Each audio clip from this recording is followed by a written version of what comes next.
Hey everybody, I'm Justin with AmericanMuscle.com, and today we're taking a closer look at and installing the 5.8 Industries SS Sport Coilover Kit, fitting your 2015 and newer non-Magna Ride Mustang.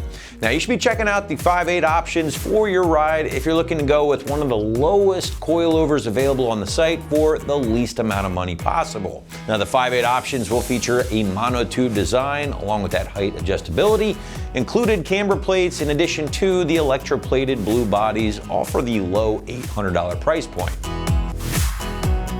So big features here will essentially be going low but sticking to a tight budget. Now that's because the 5.8 options, at least according to some of our customers, offer enough height adjustment to absolutely slam the car, and again will do so rather affordably. Now just because these options can go low doesn't mean interested buyers have to.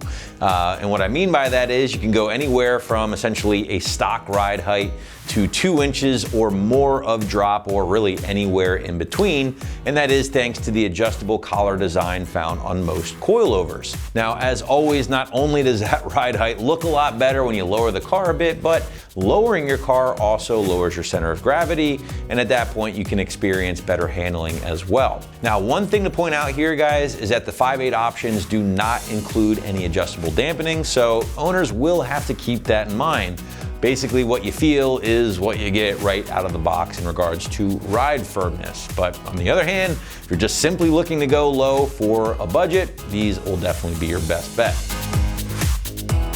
Moving into our construction block, and the 5.8 options will feature a 52mm steel shock body with that monotube design. Monotube certainly a highlight here for me, even despite that budget-friendly price point. Now inside that shock body will be the 44mm single aluminum piston riding in a unique suspension fluid and gas charge. Now moving to the spring here, guys, you're gonna find a cold wound spring. It's gonna offer a rate of 8 kilograms for the front, 10 kilograms for the rear, which equates to a 488-pound front spring and a 560-pound rear spring for us Americans. Now up top, the SS Sport options do include an adjustable camber plate here. Again, nice to point out at this price point. And then finally, you are getting these really sharp blue bodies here on the shock itself, in addition to the contrasting white springs here. That definitely makes for, I would say, an attractive combination, but one that serves a purpose and will be corrosion resistant long term. Now, if you do run into any issues, the 5.8 options here do come with a 1-year warranty right out of the box. Now moving into our pricing segment here, guys, and at or around the $800 price point, give or take, the 5.8 options will be one of your most affordable ride height adjustable only coilovers on the site, along with the SR Performance Sport options.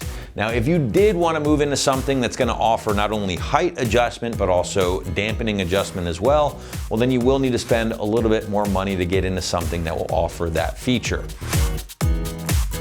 Finally, let's move into the installation segment, and the site's gonna call this one a soft 3 out of 3 wrenches on the difficulty meter, taking you a couple of hours or so to complete from start to finish. And now to give you a better idea of how this one might go down on the S550 or S650 at home, let's throw it out to the shop for our detailed walkthrough and tool breakdown. For this install, you need a 3/8 impact and ratchet, a clip removal tool, a 24, 21 swivel, 19, 18, 17, 15, 14, 13, and 10mm socket, a hammer, a 14, 17, and 19mm wrench, 6mm Allen wrench, caliper hanging tools, and the supplied spanner wrenches and Allen wrench. And also not shown be a lift and pull jack. All right, today we're gonna be installing some coilovers on our Mustang, so let's get started. All right, so first thing we need to do is get our caliper off of our knuckle. So we have a bolt here, a bolt here.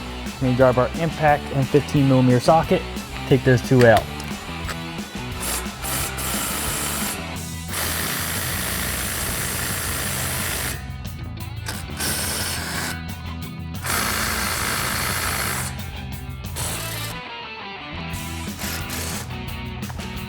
Pop those bolts out.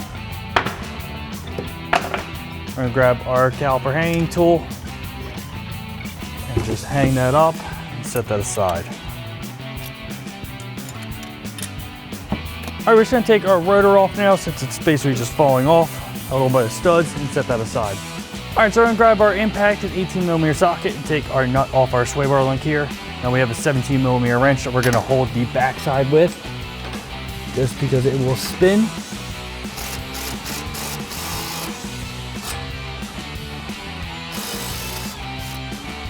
Once we get that nut off, we can just pull that back through our strut, let that lean off to the side. So we have our ABS wire that's attached to our strut here. So we're gonna grab our clip removal tool and pop it off here and here.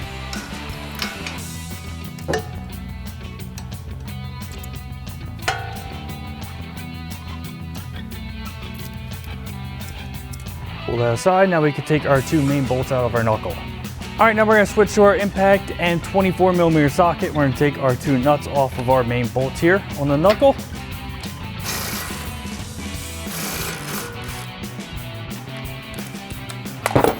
Now we're gonna leave those threaded on, just thread them off a little bit, just so we're not gonna mushroom the end of the bolt here.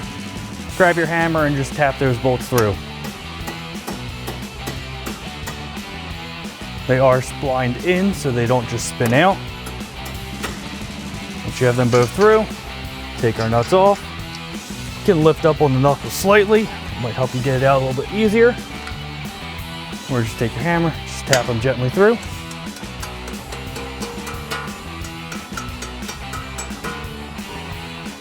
All right, just gonna push up on our knuckle here a little bit.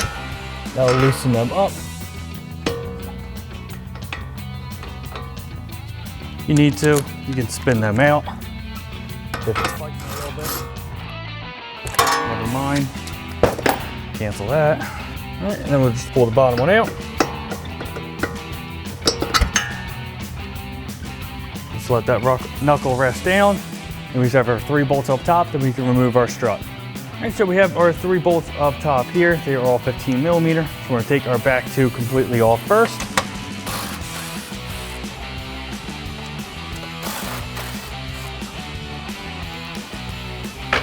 All right, then as we take our 3rd one off, our strut will fall when you take it off completely. So you're gonna wanna hold the strut from underneath and take that off at the same time.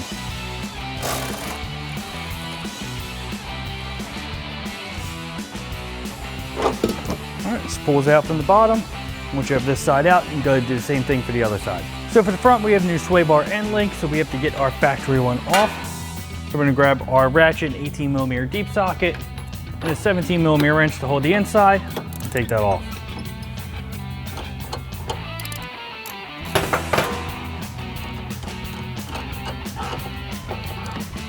And get this out of the way. Now we're gonna get our new sway bar link installed. So we're gonna get that on and put on our supplied nut. Now the nut is a 19mm, and then we will be holding the stud with the 6mm Allen, just like that, just on the back side. Grab our 19mm ratcheting wrench, tighten that down.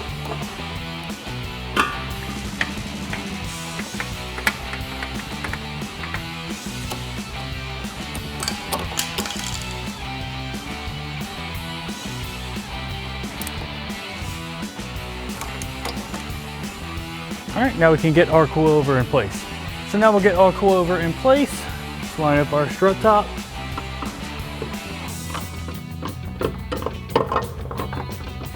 And thread on our supplied nuts.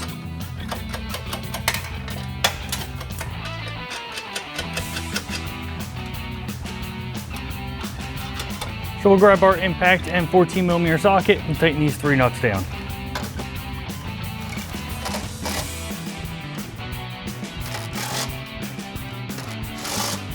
Now we're gonna get our end link in. Now you can see it is adjustable just by spinning this inside part.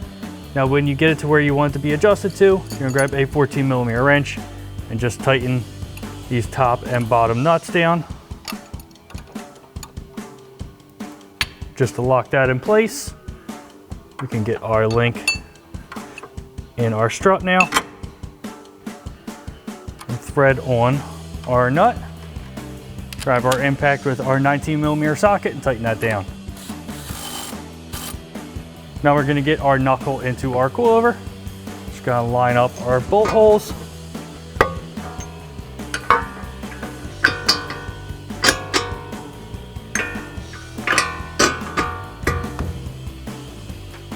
And then thread on our nuts on the back side.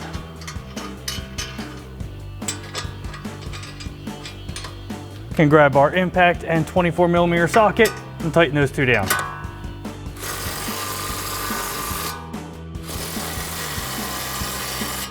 Now you will see here on the adjustment, now I measured these off the car. They are about 2 inches shorter than the factory. That'll get us to a roundabout area where we want to be. Sometimes with coilovers it takes a little bit just to get the height correct, but to adjust it, you're just going to take your 1 spanner wrench, loosen this bottom nut, and then you can even spin this whole thing up or down to raise or lower the car, and then you're going to lower this bottom jam nut back down. So we're going to get our ABS wire back in place now. Now we have our bottom lower point here. Now you will see there's no higher point to mount this. You can either go right here to that other sway bar link mounting point, or you can just zip tie it to that point either because it is not that secure. We're just going to leave ours there for right now. Now we're going to get our rotor back on. Just slide that over the studs, and now we can get our caliper back installed. Now we're going to get our caliper back on. We have it off of our hanger and put our hanger away. Let's slide that over our rotor and hand thread in our two 15mm bolts.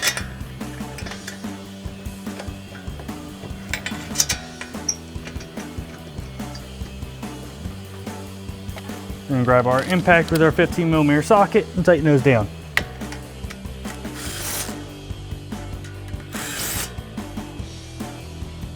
Once you have this side all tightened down, you go to repeat all those same steps for the other side. All right, so we're gonna disconnect some things at first in the rear here to get our shock and spring out. So first we're just gonna pop our ABS wire up off of this tab, and then our harness here. There's a clip. We're just gonna use our clip removal tool and pop that out. And then lastly, we're gonna take this 10mm bolt out here, grab our impact 10mm socket, and zip that out.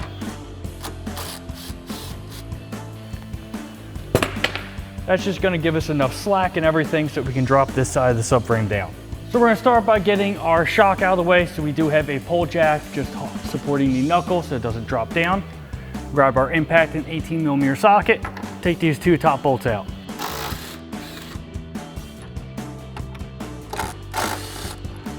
All right, so I moved our pole jack out of the way. I have it on our subframe, ready to drop that afterwards. But we're gonna take these two bottom 15mm bolts out. So impact 15mm socket.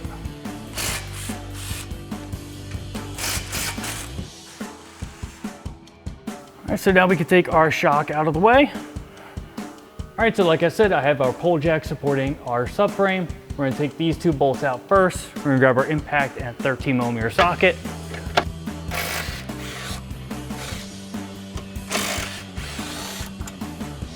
Then we're going to switch to a 21mm socket and take the main subframe bolt out. All right, now we're going to come back to the rear of the spring and you'll see your other subframe mount bolt. Same thing, impact, and we have 21mm swivel socket. Just get in there a little bit easier.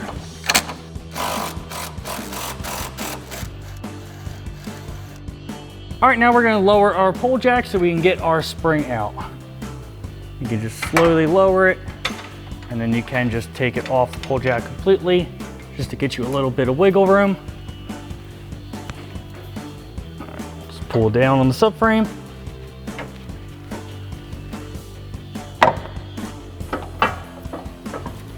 You can get your spring and top mount out of the way. So now we can start installing our new spring. So you see the wider part will go at the bottom. It's gonna go in the bottom of the spring. You'll see where the bottom matches up there in the bucket. Set that in first. Then we'll grab our adjuster. So we have our rubber seal in here, and we have our plastic washer there. Set that over our spring. And then that will sit into this cup here, and we could raise our subframe up. Now we have this set to right about where we got it from. There's about 3 or 4 threads showing. We'll see where that gets us on height. You may need to adjust it afterwards. But you'll see this Allen screw right there. There's a supplied Allen wrench. We're gonna tighten that down. So you see this little Allen screw here. We have our supplied Allen wrench. We're gonna go ahead and tighten that down. That's just gonna help this cup from spinning and making any noise. Once that's tightened down, pull that out, and then we get our subframe bolts back in. All right, so we're gonna start with our rear subframe bolt back here. I'm gonna thread that in by hand first and grab our impact and 21mm swivel and tighten that down.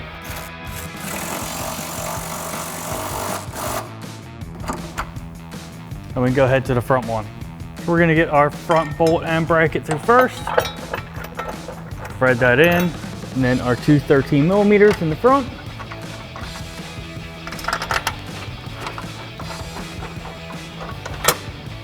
Grab our impact and 13mm socket, tighten these front two down first.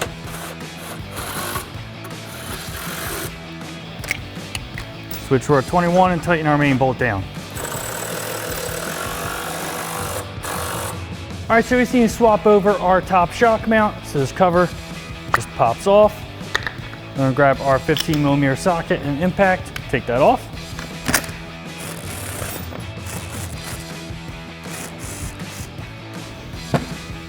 We're gonna take our mount and swap that over to our new shock.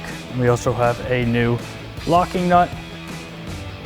We're gonna thread that on, swap over to a 17mm socket, and tighten that down.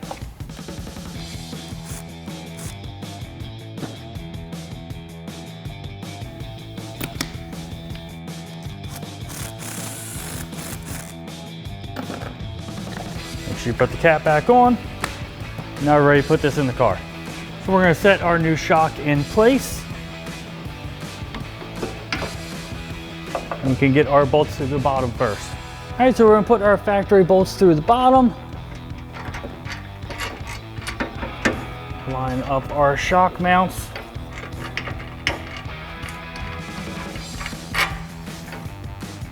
Now on top, we have our new locking nuts. We're gonna thread those on.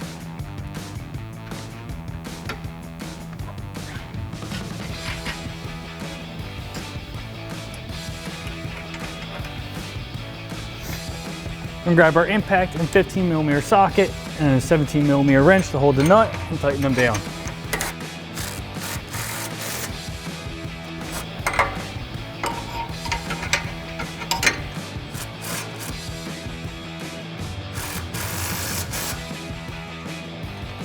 All right, so we have our pole jack back under our knuckle, raising our shock into place.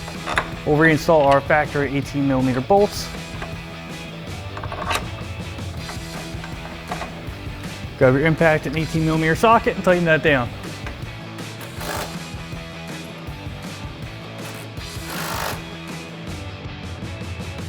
So now we just need to put our ABS wire back in.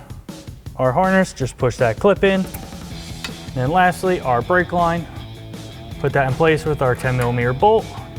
Grab your impact and 10mm socket and tighten that down. And once you have this side all put back together, you go to repeat all those same steps on the other side. And that wraps up our install of our 5.8 Industries SS Sport Coilover Kit for our 2015 and newer Mustang without MagneRide. And remember, for everything Mustang, keep it right here at AmericanMuscle.com.